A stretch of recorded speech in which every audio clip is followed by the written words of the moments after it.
it's also important to have a think about why are you reacting that way? Because sometimes it can cause you to react with anger. And the question would be, is like, what are you actually angry at? Because when we get angry at different things, it's actually a projection of something that we're angry at ourselves about, something that we're angry about our life situation. I'm Ian Hawkins, and this is Sport is Life. The purpose of sport, as I see it, is to see your vision become a reality. Find your voice, create strong connections, and learn to trust your body.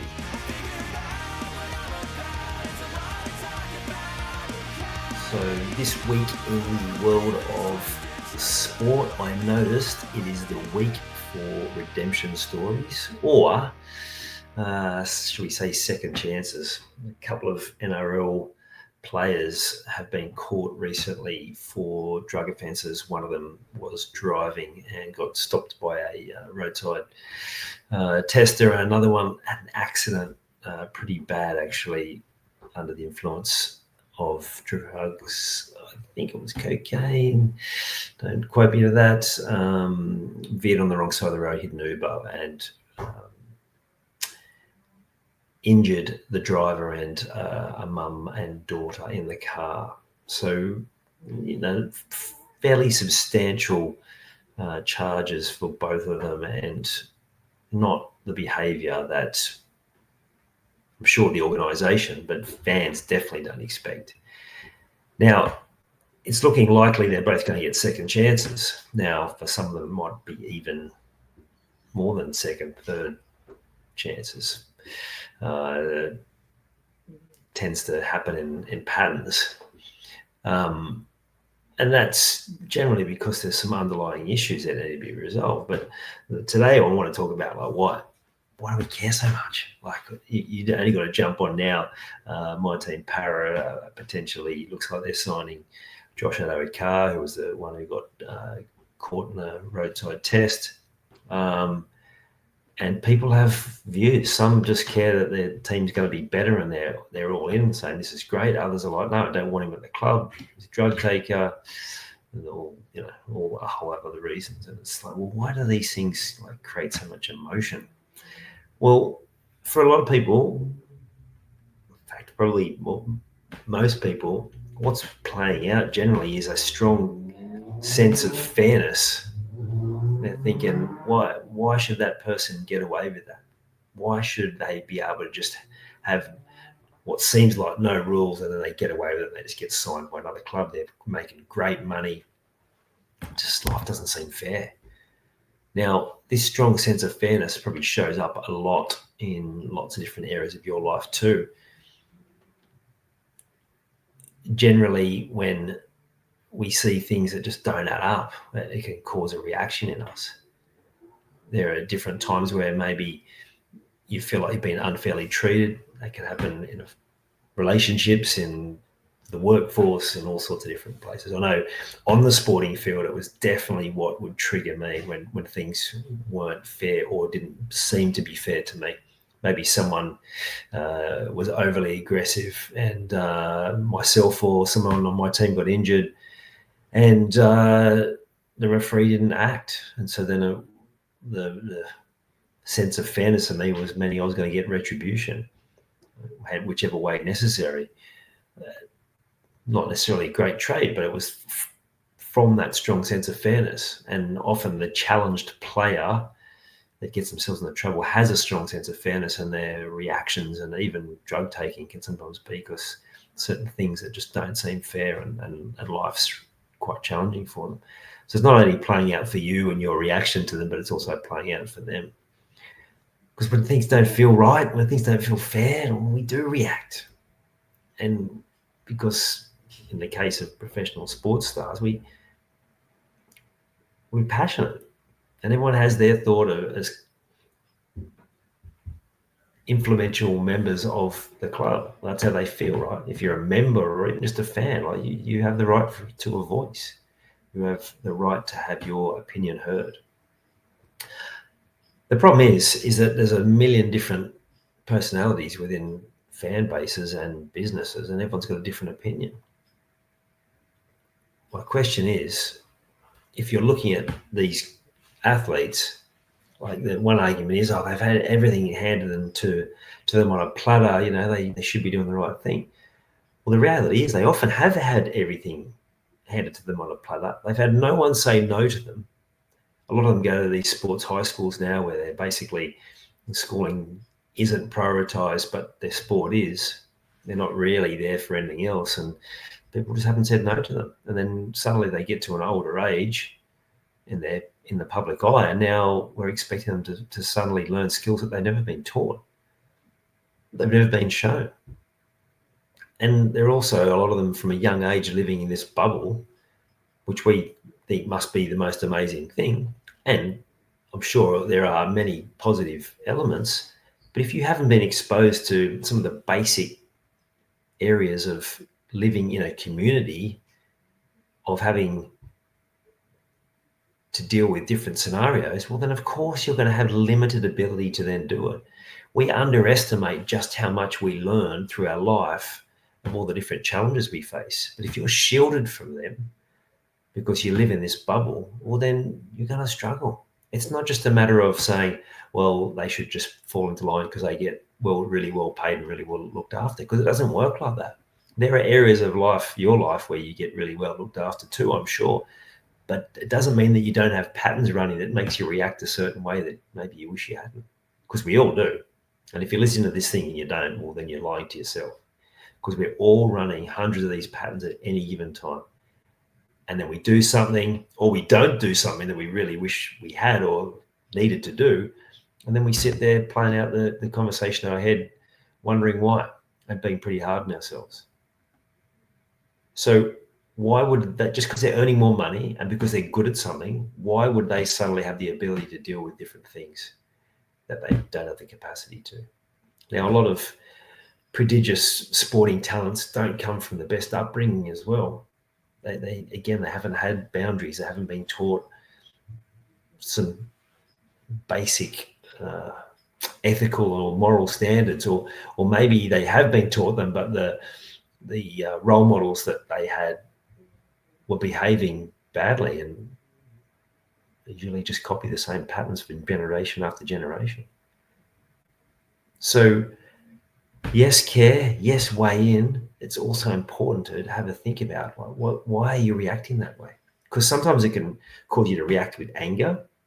And the question would be, is like, what are you actually angry at? Because when we get angry at different things, it's actually a projection of something that we're angry at ourselves about, something that we're angry about our life situation. So it's asking that question, why am I triggered by this? Or whatever reaction you have. If you're like, yep, couldn't care about their moral behavior, I just want them to be good for the team that I support, might be worth questioning that as well. Not because I'm not saying that it's wrong, I'm just saying that, well, like, why do you think that way? And is that a way that you want to think? Is it consistent with how you think in other areas of life? And if we come back to the question about why do we care so much, and then switch it to, well, do they actually deserve a second chance? For me, it's like, I put myself in the shoes of like, well, I've made plenty of mistakes. And if every one of them was in the public eye and they'd seen some of the things I got up to and then told I can't carry on in my profession because I've done this, this, and this, then I might have changed jobs hundreds of times by now. And people might not necessarily think the way they do about me because of, seeing all these things from my past. And that's the reality. I'm sure many of you have got same stories. Like if you've grown up and you've ended up kicking around with people as a youth, and there's tend to be things we've done that we're not particularly proud of. If you've ended up drinking or taking drugs to excess, then I'm sure there's things that you've done that you're not proud of. But because not many people knew about it, well, then you get redemption. Some of the most famous and well-revered athletes in sporting history came before social media, came before cameras in everyone's phone, everyone's pocket. remember Johnny Raper, the St George legend and legend of the NRL, of rugby league in Australia, talk about kangaroo tours, and he was well known for being well into his partying. But people probably joke about it now, but he would have got second chance after second chance because no one knew. And the reality was they often covered it up because had a good relationship with journalists, and just a different world. So yes, we have higher standards for people now. It doesn't necessarily make it right. It doesn't mean that we shouldn't look at the individual as a person that has some challenges and does need to be given the option to learn more about themselves and why they might be doing that and change their behavior. I'm a big believer that bringing in more harsh rules in that environment isn't going to be the answer, because they still break the rules. It's about being able to introduce sustainable behavior change. And if you are a parent or a coach as well, it's the same thing. There's no point coming down hard on a young person if they're just playing out a pattern that's not of their fault. It's just a pattern that's repeating from generation after generation. If they're your own child, you probably made very similar mistakes, if not the same, and your parents probably did as well. And they're just repeating it again and again. Might be showing up in a slightly different context, but it's basically the same pattern.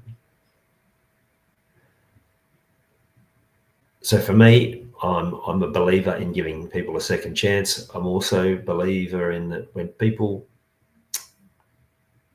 put in trusted positions and they then betray that trust by behavior that doesn't fit in with what is expected of them, then there must be boundaries put in place to then have them earn that trust back.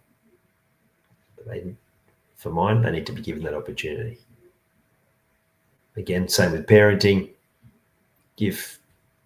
Not only do our children need boundaries, they want them. They don't want to be left with not knowing where the line is. So give them a line, be consistent with it, and they need to know that trust is hard earned, but sometimes easily lost. It doesn't mean they can't earn it back, though. Trust can be re-won. So it's just approaching every situation, yes, with boundaries and consequences, but also with compassion and seeking understanding of what might be going on first. Too often we jump to conclusions in life and then find out later. I was find out later the real information. I was listening to an interview with Rocky Elsom, also in the news this week, because he is on the run because of a warrant out for him in France, where he's involved in a rugby club. Now, hearing that news and the very basic version that was put in the media, you'd be convinced that he's done the wrong thing and that he needs to be locked up and he shouldn't be on the run. But Mark Bouros found him, I don't know how, and got an interview with him, and he explained the situation and why it was how it was. And it's like, I'm not saying that, in the interview that everything he said was 100% truth, because I don't know that. But even just the context of how he was explaining the situation, it made so much more sense. It was definitely nowhere near the version that you read in the newspaper. So context is everything. Anyway, I think a little bit off track there, but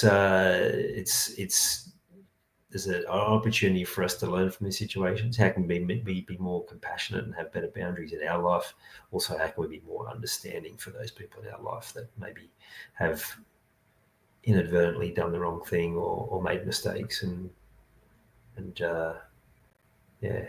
that's how we're going to change behaviours, is not by being harsher on people and removing their livelihood, but instead let's find a way to educate, bring in more of those circuit breakers that I talk about, so there can be behaviour change, start changing these loops to much more positive behaviour loops that end in a much better result. Speak to you on the next one. You've taken the time to listen to this whole episode. Now it's time to take action. Commit to one thing you've learned today and make it happen. And to avoid any obstructions, join the Sport is Life movement by clicking on the link in the show notes.